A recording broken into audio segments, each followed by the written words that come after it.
firman-Mu ya Bapa. Untuk itu Bapa di surga, urapi hamba-Mu, layakkan hamba-Mu, mampukan hamba-Mu untuk dapat menyuarakan isi hati-Mu ya Bapa, sehingga kami semua yang datang pulang membawa berkah daripada-Mu ya Tuhan. Terima kasih Bapa di surga, terima kasih, kami semua siap di dalam nama Tuhan Yesus Kristus. Mari semua yang siap mendengarkan firman Tuhan bersama-sama kita berkata, amin. Terima kasih. Silakan duduk, saudara-saudara. Terima kasih. Ya. Hari ini ibadah raya kita akan disertai dengan penyerahan anak. Saudara-saudara yang kasih, ada yang sudah terdaftar di sini, ada 6 anak dari 3 keluarga. Ada 6 anak dari 3 keluarga.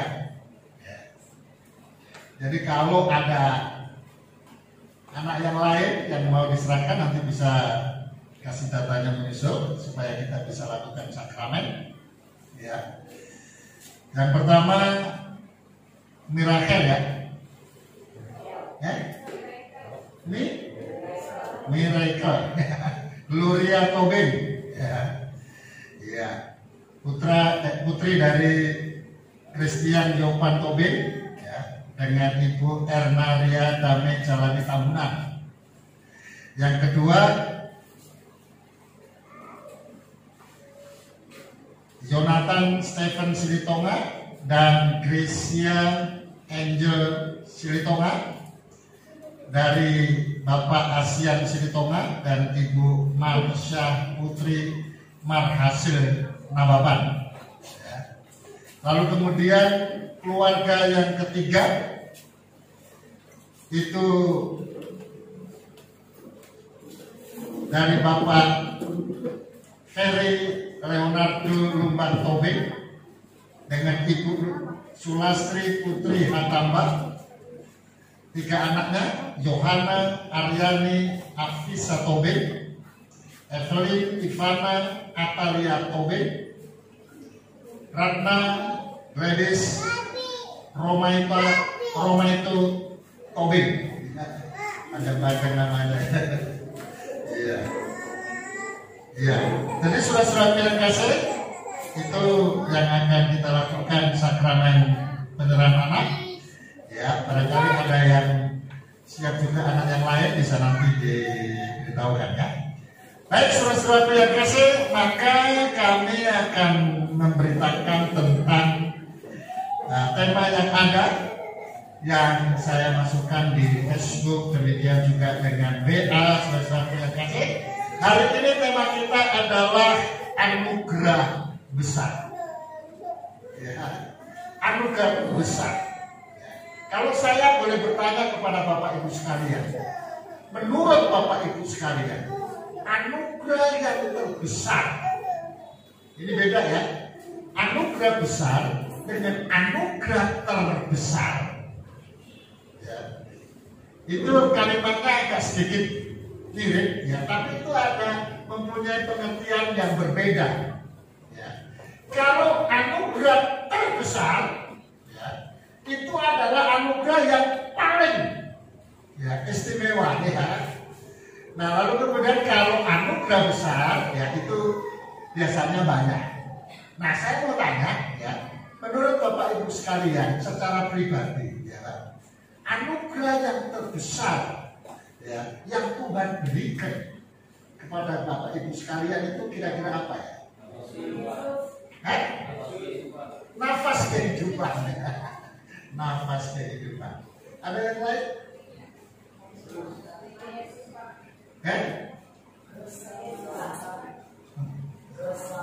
Keselamatan. Ada yang lain?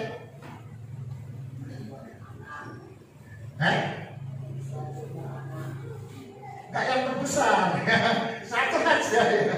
Ya kalau anak-anak ya. Kalau keselamatan ya. Tadi Pak SP anugerah kehidupan ya. Kehidupan. Anugerah kehidupan dengan keselamatan, selamat. Itu sinonim ya, sinonim ya. Iya. Nah, saudara-saudaraku yang kasih, setiap daerah dan suku mempunyai budaya yang berbeda-beda. Ya. Tadi ada yang menjawab selanjutnya anak. Biasanya orang yang bermarga, anak itu sangat penting. Ya. Lalu kemudian bukan sekedar anak. Mau anaknya 15 pun, ini khusus yang bermarga ya. Kalau tidak ada prianya, tidak ada laki-lakinya, ya. Gimana kira-kira? Ini yang orang Batak, orang Nias, ya. Batak itu ya udah Batak Karo, Batak Tapanuli, Batak semua dulu ya. Batak daerah yang bermarga-marga. Kalau orang Jawa tidak masalah. Gimana kira-kira? Pernah saya sampaikan kepada Bapak Ibu sekalian, orang kaya, anaknya sudah 4. Yang gitu. Lalu kemudian perempuan, 3 perempuannya, sudah ada 1 laki-laki satu. Ya. Tapi oleh karena satu sebab, yang laki-laki ini tinggalkan Yesus. Ya. Padahal dia satu-satunya penerus marganya. Ya. Lalu orang tua itu sambil menelpon saya, dia katakan, Pak Pendeta tolonglah Pak Pendeta. Masih ingat itu ya? Pak Pendeta tolonglah Pak Pendeta. Kiamat siap, kiamat katanya gitu kan. Ya, jadi seolah-olah bahwasanya anak itu anugerah yang terbesar. Laki-laki, laki-laki bagi orang bermarga ya. Nah, saudara-saudaraku yang kasih, benarkah seperti itu? Ya. Berkenaan dengan apa yang harus kita lakukan pada hari ini mengenai sakramen penyerahan anak. Saudara-saudaraku yang kasih, dalam catatan saya menulis begini. Salah satu dari hasil pernikahan itu pasti keturunan. Ya. Hampir-hampir tidak akan ada orang yang berkeluarga tidak mengendaki keturunan. Ya. Dan semua orang yang berkeluarga, orang yang sudah memutuskan pernikahan, maka yang paling dia harapkan adalah keturunan. Ya. Nah, masalahnya apakah keturunan itu adalah anugerah yang terbesar? Saudara, sama nafas hidup. Orang kalau tidak dikasih nafas oleh Tuhan, maka dia pasti mati. Apakah nafas hidup itu adalah anugerah yang terbesar? Oke lah, kita diberi kepercayaan untuk hidup. Lalu kemudian di akhir hidup kita tidak bisa melanjutkan kehidupan yang akan datang. Mengapa? Karena kita tinggalkan Yesus, karena kita tidak bertobat pada saat hidup di dunia, pada akhirnya nanti tempatnya bukan di surga, tapi di neraka. Padahal anugerah yang terbesar adalah, tadi sudah ada yang menyebutkan, keselamatan. Jadi sebetulnya saudaraku, anugerah yang terbesar itu adalah keselamatan. Nah, yang lain-lain itu termasuk golongan anugerah besar. Iya. Jadi kalau kita diberi kepercayaan keturunan anak, saudara-saudara yang kasih, maka kita jangan berhenti sampai sudah punya keturunan. Tidak. Tapi kita harus berlanjut, ya, agar keturunan kita ini mengenal kebenaran, mengenal keselamatan, supaya anugerah yang terbesar itu menjadi milik. Ya, jangan hanya anugerah besar saja, tapi anugerah terbesarnya itu yang sangat penting, saudara-saudara yang kasih. Maka dari itu, kalau kita lihat Alkitab, baik dalam perjanjian lama maupun dalam perjanjian baru, nanti kita akan lihat itu aturan sudah dibuat oleh Tuhan, bahwa seseorang yang percaya kepada Allah yang hidup, dia akan dipandang beragama kalau dia membawa keturunannya, anak-anaknya diserahkan kepada Tuhan. Makanya dalam beberapa ibadah yang lalu, saudara yang kasih, sama ibu gembala selalu diumumkan, ya, bagi keluarga atau orang tua yang punya anak tapi belum diserahkan, saudara yang kasih, ya, supaya cepat daftar, ya. Nah, nanti kita akan lihat kapan anak-anak kita ini kita serahkan kepada Tuhan.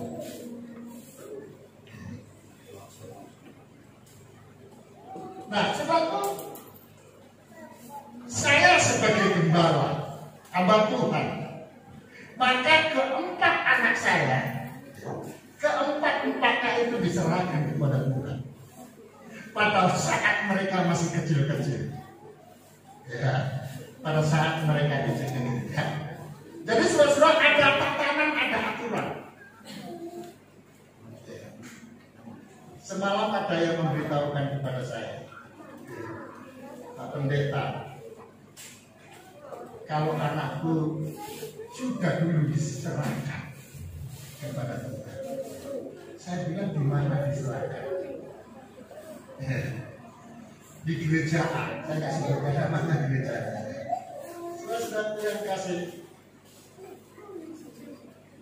Lalu kemudian saya tanya, itu apa bahasa Indonesianya? Rupanya dibaptis pada saat kecil.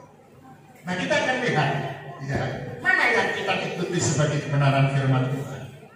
Ya, jadi salah satu dari hasil pernikahan adalah hadirnya anak-anak. Jadi hadirnya anak-anak itu karena anugerah. Kita punya keinginan pun punya anak, kalau Allah tidak kasih kepercayaan, itu akan tetap tidak ada punya anak. Makanya anugerah, ya, selalu kita harus bisa membuka syukur. Saya katakan, kenapa anak itu bukan anugerah yang terbesar? Ya. Karena orang yang tidak punya anak pun, itu kan bukan berarti akhir dari segalanya. Ya. Baik. Kemudian setiap anak dalam rumah tangga Kristen bukan saja diterima sebagai penerus generasi. Ingat, perhatikan, ya. Kemudian setiap anak dalam rumah tangga Kristiani atau Kristen bukan saja diterima sebagai penerus generasi. Bukan hanya sekedar penerus generasi, akan menjadi persoalan tersendiri, bisa memalukan ketika generasi penerus gereja Kristian hidupnya tidak karu-karuan. Hidupnya tidak mencerminkan kasih Allah, tidak dididik di dalam kebenaran firman Tuhan. Narkoba, pergaulan bebas, ya, saudara-saudara yang kasih, dan lain sebagainya itu. Tidak menghargai orang tua. Saudara, memang dia generasi penerus. Apakah generasi yang seperti itu yang kita inginkan?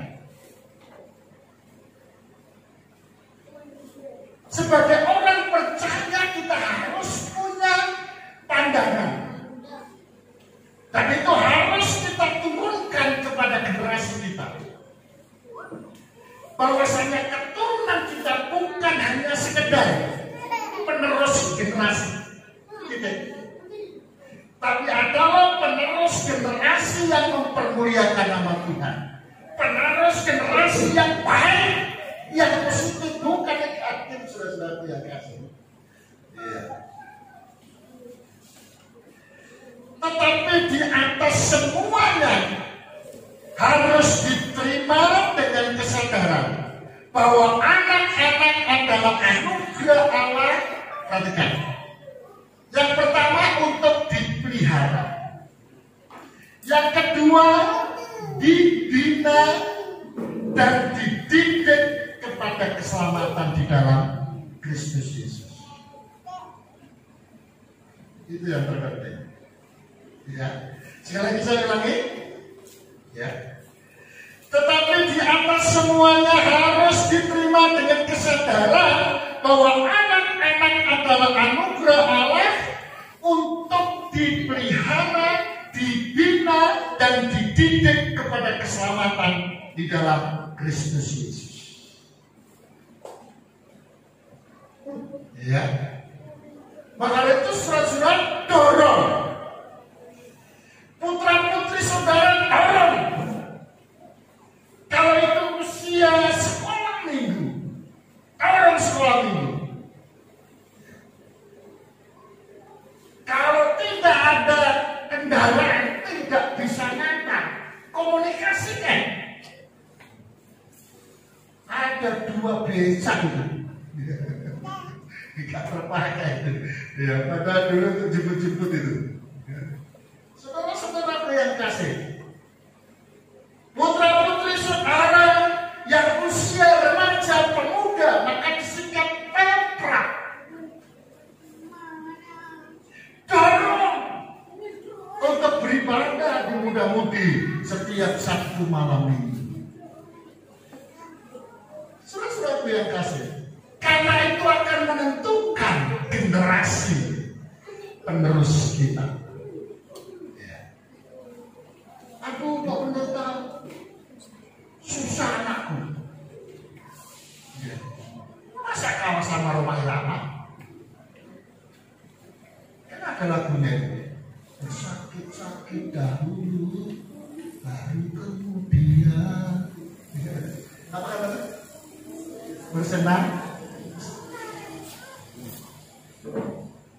Susah, gak mau bergereja. Ya. Sakit-sakit dahulu kita sebagai orang tua kasih pengarahan. Iya. Tegur. Saudara-saudara yang kasih. Kenapa? Karena kita mau ke depannya itu. Orang itu kalau menanam, hukum alam juga menyatakan pasti akan menuai. Kalau ingin menuai yang baik, sekalipun sudah menanam, maka yang kita tanam harus kita rawat, harus kita pupuk. Kalau itu ada rumput, harus kita bersihin, harus kita campurin. Ada action kerja keras kita. Sakit-sakit dahulu, tidak masalah. Dorong terus anak, dorong terus anak. Ya, saudara-saudara. Ya, ingat di awal tahun 2020. Ya. Apa visi misi kita tahun 2020?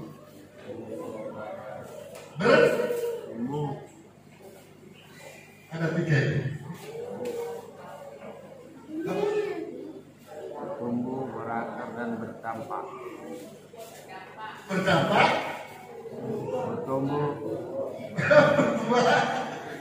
Berubah. Selesai. Padahal masa pandemi awal, gereja kita kayaknya nggak berdampak, kayaknya nggak berbuah gitu kan. Tapi percaya, ketika kita terus konsen menghadirkan Allah di dalam gereja, menghadirkan Allah di dalam rumah tangga kita, maka Tuhan akan buat naik, bukan menjadi turun. Ya. Ibadah, haleluya. Pemuda remaja, haleluya. Semakin bertambah. Walaupun masih ada beberapa anak-anak kita yang tidak ada, ya, tapi jumlah sudah lumayan, sudah biasa. Aku nggak tahu apakah ini hanya gara-gara mau jalan-jalan. Kalau bertambah banyaknya itu gara-gara jalan-jalan, yaudah kita akan sering jalan-jalan. Haleluya. Saudara, kita lihat, ya, yang terpenting di atas semuanya itu, anak-anak itu adalah anugerah Allah untuk dipelihara, dibina, dididik, ya, dalam pengenalan akan keselamatan dalam Yesus.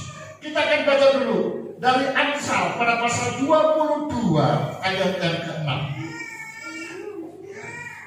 Amsal pada pasal yang ke-22 ayat yang ke-6. Baik, di depan sudah muncul. Kita akan baca bersama. 2, 3.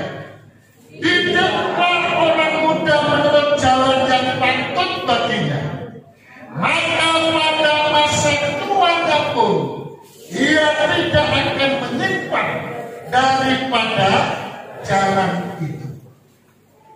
Sebenarnya perjanjian lama Salomo memberikan teladan,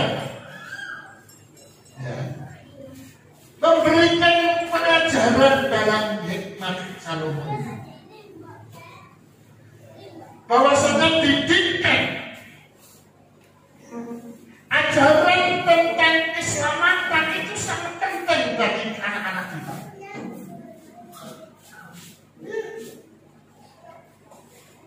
Orang tua bukannya tidak bisa mendidik anak, menjelaskan tentang keselamatan, tapi fungsi yang paling besar untuk keselamatan bagi anak-anak itu adalah gereja. Itu adalah gereja. Kita baca dalam Efesus 6 ayat yang keempat. Efesus 6 ayat yang keempat itu dikatakan begini. Efesus 6 ayat yang keempat. 2, 3. Dan kamu bapak-bapak, janganlah bangkitkan amarah di dalam hati anak-anakmu, tetapi didiklah mereka di dalam ajaran dan nasihat Tuhan. Saudara, orang itu punya sesuatu, ya, keahlian secara spesifik, berbeda-beda satu dengan yang lain, ya, punya tugas dan fungsi yang berbeda. Saya mau tanya, orang tua dengan guru, tugas fungsinya beda nggak? Walaupun guru itu juga orang tua, tapi kalau orang tua yang bukan guru suruh jadi guru, kayak kejadiannya yang beberapa waktu yang lalu. Ya, karena pandemi, lalu kemudian daring, ya, belajar di rumah. Loh, gurunya kan tidak ada. Lalu siapa yang jadi guru? Orang tua. Karena fungsi guru, karena fungsi orang tua bukan guru, maka ada keterbatasan.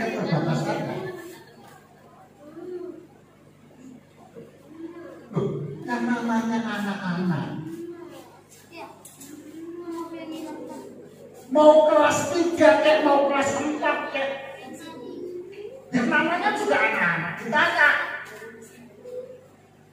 25 ditambah 10 berapa? Berapa?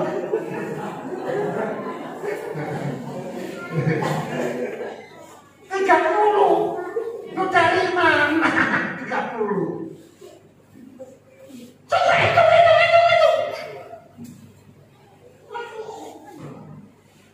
Nggak mudeng bahasa Jermannya. Maksudnya nggak ngerti.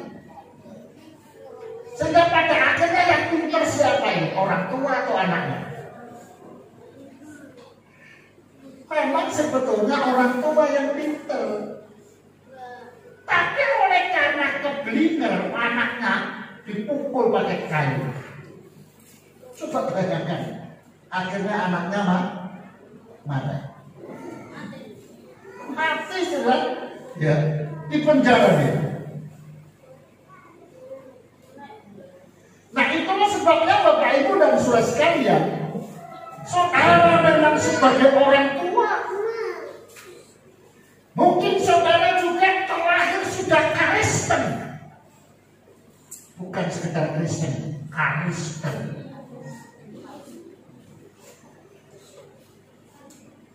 Saudara-saudara yang kasih. Tetapi ketika masuk dalam pendidikan kerohanian, ya, yang paling pas itu adalah percayakan kepada hamba-hamba Allah, ya, kepada gereja.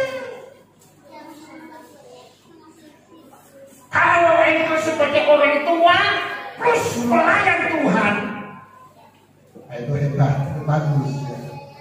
Sesuatu yang kasih. Tetapi porsinya tetap bukan karena kita pelayan Tuhan, anak kita larang ke gereja. Bahkan salah. Justru malah kita dorong supaya kita bisa menjadi teladan. Maka itu, jika kamu bapak-bapak, janganlah bangkitkan amarah di dalam hati anak-anakmu, tetapi didiklah mereka di dalam ajaran dan nasihat Tuhan. Ya, saudara-saudara yang kasih, gereja, kalau pemuda remaja hari Sabtu malam Minggu jam 8 datang anak-anak muda ya. Iya, sekolah Minggu hari Minggu jam 8 pagi ya. Nah, sekarang saya ingin memberitahukan kepada kita pandangan Alkitab tentang keturunan, tentang anak-anak. Yang pertama, anak adalah pemberian Allah yang dianugerahkan melalui pernikahan. Ya, jadi orang Kristen dilarang, haram, dosa, ya kan? Kalau punya anak belum nikah. Ya, perhatikan kalimatnya ya. Anak adalah pemberian Allah yang dianugerahkan melalui pernikahan. Kita akan baca Kejadian 1 ayat 28.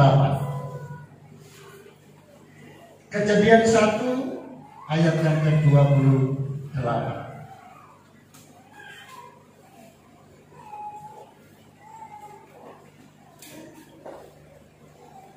Baca 2, 3.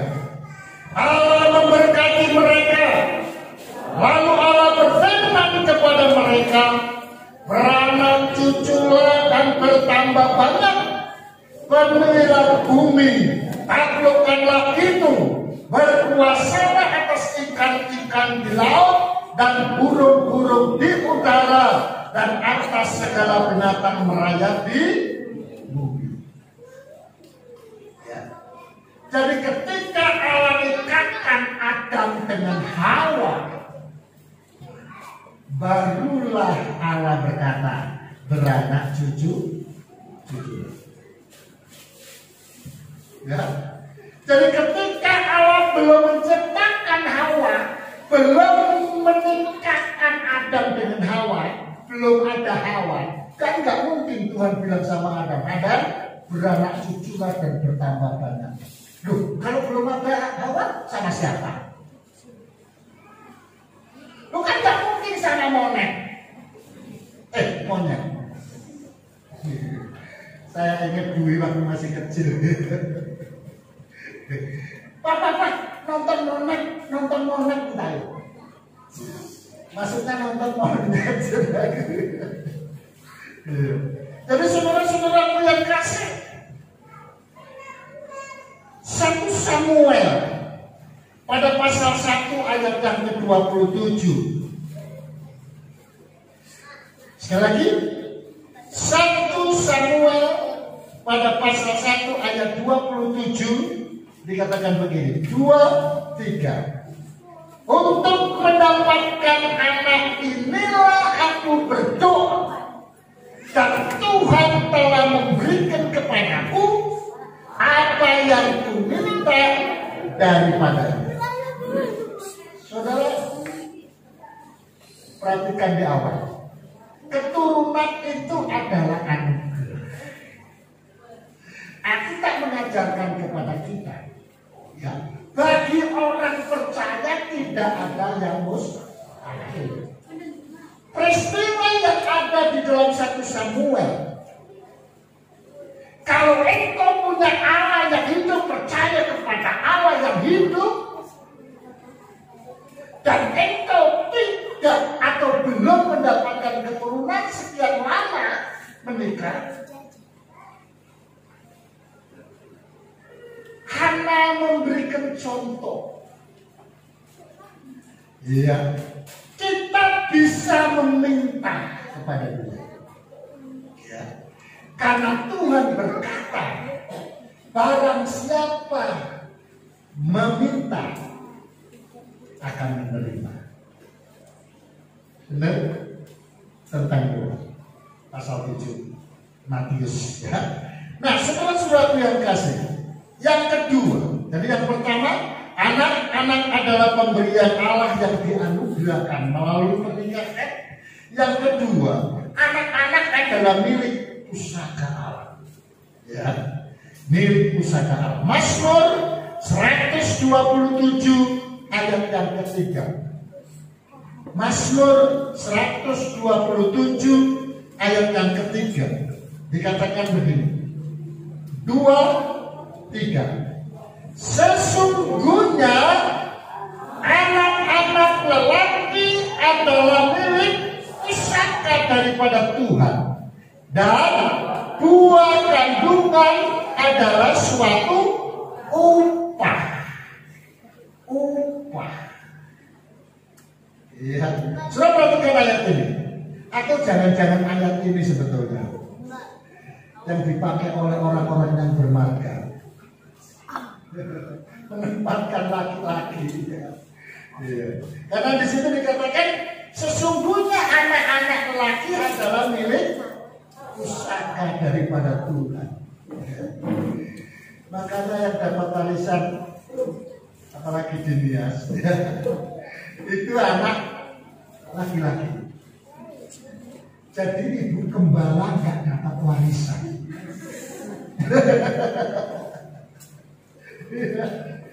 Saudara-saudaraku yang kasih, kenapa mungkin kata ini saudara? Tapi yang jelas saudara-saudaraku yang kasih, kita lihat bahwasannya keturunan itu adalah milik pusaka, maka kita harus pelihara, maka kita harus didik, maka kita harus arahkan keturunan kita itu untuk mengenal Tuhan dengan sebenarnya. Lalu kemudian ayat itu dikatakan apa? Dan dua kandungan adalah satu. Artinya seperti itu.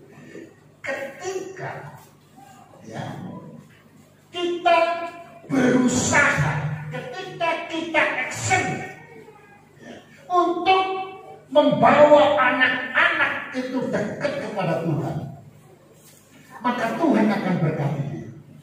Itu kan ceritanya sama dengan Abraham. Ya, sudah berapa lama dia menantikan, berpuluh-puluh tahun. Harusnya umur 20-30 sudah punya anak. Ini umur 90 wanitanya, 100 tahun prianya. Berapa lama dia menunggu punya anak? Sudah gitu Tuhan bilang, Abraham, persembahkan anakmu itu untukku, bawa ke atas gunung. Lu coba bayangkan. Padahal Tuhan sudah berjanji dari keturunanmu, ya, SK inilah akan menjadi bangsa yang besar. Ayah masih anak-anak suruh kurbankan. Sudah bawa pisau. Tapi baik dia Pak. Karena dia mengikuti apa yang Tuhan mau. Dia bawa ke gunung, dia siapkan pisau, dan dia sendiri yang siap untuk menyembelihnya. Tapi Tuhan katakan apa? Abraham, aku tahu bahwa saya ibu benar-benar mengutamakan aku. Jangan. Saudara, benar akhirnya keturunannya sangat baik. Ya, itu seolah-olah sebagai upah ya, dari kepercayaan kita kepada Tuhan. Yang ketiga, anak-anak merupakan bagian dari rencana Tuhan. Ya, rencana Tuhan. Keluaran pada pasal 10 ayat ke-9. Keluaran pada pasal 10 ayat yang ke-9. Kita baca. Ya, Keluaran 10 ayat 9. 2, 3. Jawab Musa, kami hendak pergi dengan orang-orang yang muda dan yang tua, dengan anak-anak lelaki kami dan perempuan, dengan kambing domba kami dan lembu sapi kami, sebab kami harus mengadakan perayaan untuk Tuhan. Ya. Jadi sebuah perencanaan merupakan bagian daripada rancangan Tuhan. Anak-anak itu harus dibawa kepada Tuhan. Yang keempat, anak-anak adalah pewaris kerajaan Allah. Jadi saudaraku, janganlah orang tua masuk surga, anak-anaknya masuk neraka. Akan terbalik, ya. Anak-anaknya ke surga, orang tuanya ke neraka. Ingat ajaran Tuhan. Surga dan neraka sepertinya tidak jauh. Karena Alkitab mencatat di tempat yang bahagia itu bisa melihat di tempat yang penyiksaan. Maka Lazarus sama orang kaya berteriak-teriak. Lalu Bapak Abraham, tolong aku, katanya sekarang. Kan kasihan ya kalau kita ke surga, anak-anak kita di neraka. Maka itu saudaraku, yang terpenting, yang terbaik adalah kita harus memahami keturunan kita itu adalah pewaris bersama-sama dengan kita menuju kerajaan surga. Yang terakhir, saya ingin menyampaikan kepada kita semua landasan dasar daripada program untuk sakramen penyerahan anak ini. Kita baca Lukas 2 ayat 22. Lukas 2 ayat 22.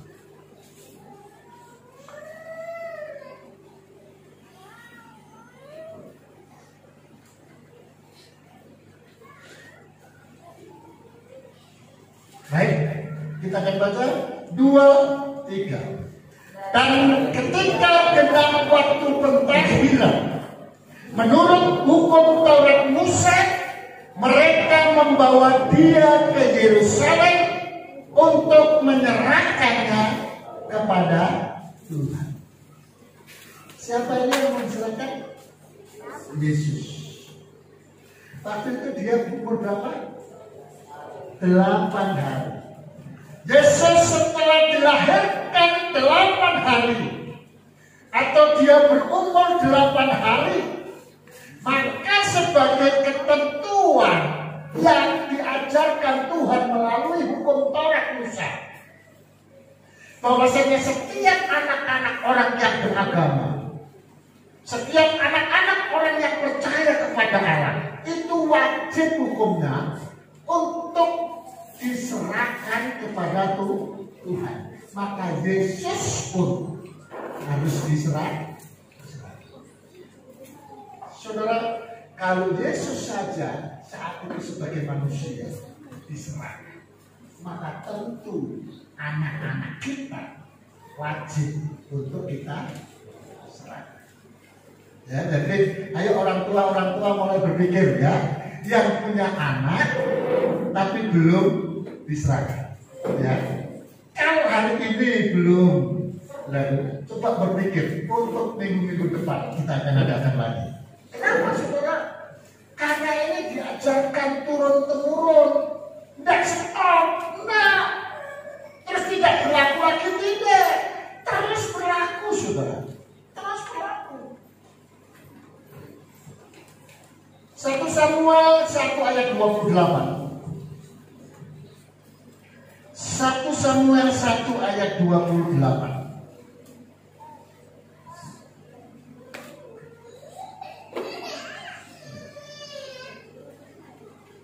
Ya. Dikatakan begini, 1 Samuel 1 ayat 28, maka aku pun menyerahkannya kepada Tuhan, seumur hidup terserah ia kiranya kepada Tuhan. Lalu sujudlah mereka di sana menyembah kepada Tuhan. Jadi sama Samuel dengan Yesus. Samuel juga diserahkan oleh orang tuanya ke gereja. Di situ ada Imam Eli, hamba Tuhan.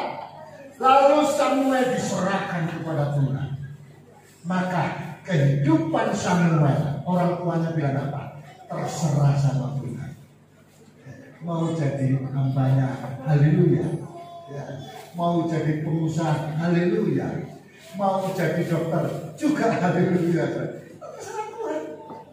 Ya, ayat terakhir. Ayat terakhir. Pada masa pelayanan Yesus, ya, itu Markus pada pasal 10 ayat 13 sampai 16, ya.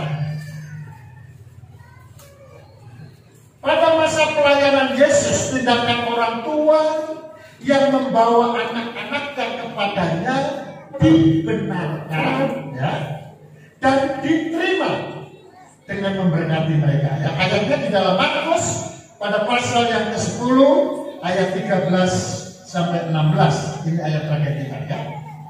2, 3.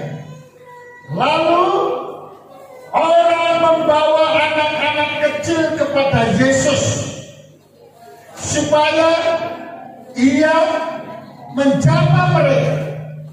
Akan tetapi murid-muridnya memarahi orang-orang itu. Ketika Yesus melihat itu, ia marah dan berkata kepada mereka, biarkan anak-anak itu datang kepadaku, jangan menghalang-halangi mereka, sebab orang-orang yang seperti itulah yang mempunyai kerajaan Allah.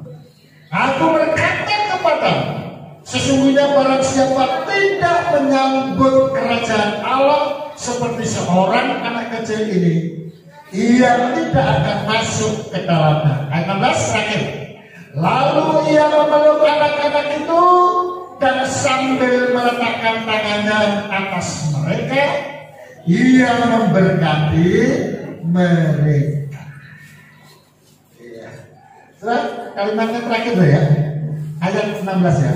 Lalu ia memeluk anak-anak itu dan sambil meletakkan tangannya atas mereka, ia memberkati mereka. Jadi saudara-saudaraku yang kasih, pada waktu Tuhan Yesus tentu penyerahannya berbeda dengan anak-anak yang datang kepada Yesus. Ya, saya ingin mengajak Bapak Ibu berpikir dulu. Ya, peristiwa Yesus diserahkan dan Samuel diserahkan itu sama. Waktu itu dia masih kecil, umur 8 hari. Peristiwa Yesus diserahkan karena dia 8 hari, berarti dia masih bayi. Ya. Maka hamba Tuhan, imam itu, dia ambil si bayi itu, lalu dia serahkan kepada Tuhan. Ya, digendong ya, diserahkan kepada Tuhan. Ya. Tapi ketika orang anak-anak yang datang kepada Yesus, dia sudah bisa berjalan, bisa lari, ada yang SD, saudara-saudara yang kasih. Coba bayangkan kalau SD yang kelas 6. Ini mana yang kelas 6 siapa ini? Yang kelas 6. Ada di sini, nah, kelas 6. Gue pikir Pak SP tadi gitu. Siapa dia? Siapa? Aroni. Lo coba bayangkan, kalau dibuat seperti zamannya Yesus umur 8 hari, lalu sama pendeta atau imam, si Roni, lalu digendong, terus diangkat, diserahkan. Bisa nggak?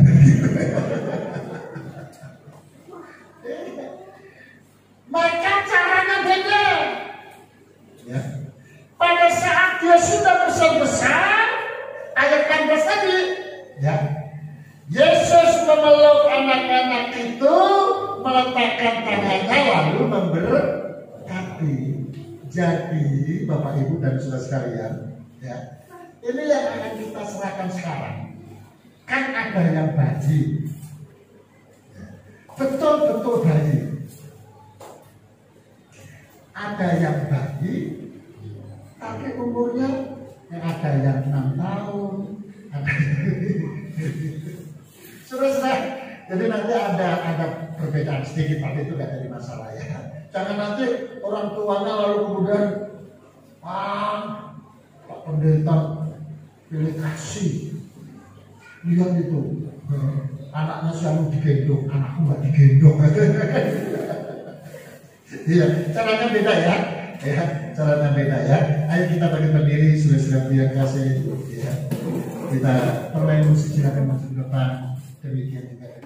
Kiranya Engkau memberkati aku. Haleluya. Aku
kasih ya Tuhan. Di akhir daripada acara ibadah kami ya Tuhan, kami bersyafaat kami berdoa untuk Indonesia, bangsa kami Bapa di surga. Engkau lihat bumi pertiwi ini ya Tuhan, kami rindukan Bapa di surga, lawatan Tuhan boleh terjadi, dan doa orang-orang percayamu Bapa di surga terus menggema agar pandemi itu boleh berlalu ya Tuhan. Untuk itu berikan kesatuan dan persatuan hati dari pemerintah dan masyarakat ya Bapak, untuk boleh bahu-membahu untuk menghentikan laju daripada corona ini ya Tuhan. Kami berdoa di dalam nama Yesus, sehingga dengan doa-doa orang percayamu maka corona ini boleh berlalu Bapa di surga dalam nama Yesus. Dan gereja-gereja Tuhan kami serahkan tangan Tuhan, supaya gereja-gereja Tuhan menjadi pelopor, menjadi teladan untuk hal kebaikan bagi negeri ini ya Tuhan. Maka itu berdoa bagi para pemimpin-pemimpin gereja, apapun nama denominasi gerejanya, kami serahkan ke dalam tangan-Mu, semuanya mengutamakan untuk kemuliaan Tuhan daripada pribadinya ya Tuhan. Kami juga berdoa pada saat ini ya Tuhan, GPDI dari pusat, daerah, sampai ke wilayah-wilayah dan gereja lokal. Mari Bapak berkati buat gereja kami, supaya gereja kami menjadi besar oleh karena Tuhan. Kami juga serahkan dalam tangan Tuhan buat gereja Philadelphia 2, memberkati gerejamu ini Bapak di surga, yang sudah berdiri 8 tahun yang lalu. Dan kami yakin terus Engkau akan memberkati gereja ini untuk boleh menjadi besar, untuk menjadi oleh karena Engkau ya Tuhan. Berkati Bapak di surga seluruh sidang jemaat Tuhan yang ada, kami serahkan dalam tangan Tuhan. Berkati, Tuhan akan memberkati mulai dari hari ini sampai kepada hari Minggu mendatang, untuk kami boleh jumpa di tempat ini mempermuliakan nama Tuhan dalam ibadah. Maka selama beberapa hari ini Tuhan, terus tak henti-hentinya kami berdoa, jemaat Tuhan yang punya masalah, punya problem, punya pergumulan, baik itu pergumulan hidup untuk rumah tangga, untuk keluarga, untuk pendidikan anak-anak, untuk pekerjaan, untuk usaha, untuk apapun itu Bapak di surga yang benar, kami yakin Tuhan akan berkati, dan Engkau akan lalukan dari sesuatu yang mendatangkan kerugian, tetapi Engkau akan buat jemaatmu boleh beruntung di dalam Engkau ya Tuhan. Terima kasih. Kesehatan bagi jemaat Tuhan terus kami doakan dalam nama Yesus. Yang sakit sembuh dalam nama Yesus, yang sehat semakin sehat, sehingga dengan demikian Bapa di surga, di setiap rumah daripada jemaatmu ada pujian, ada nama Tuhan dipermuliakan. Terima kasih Bapa di surga.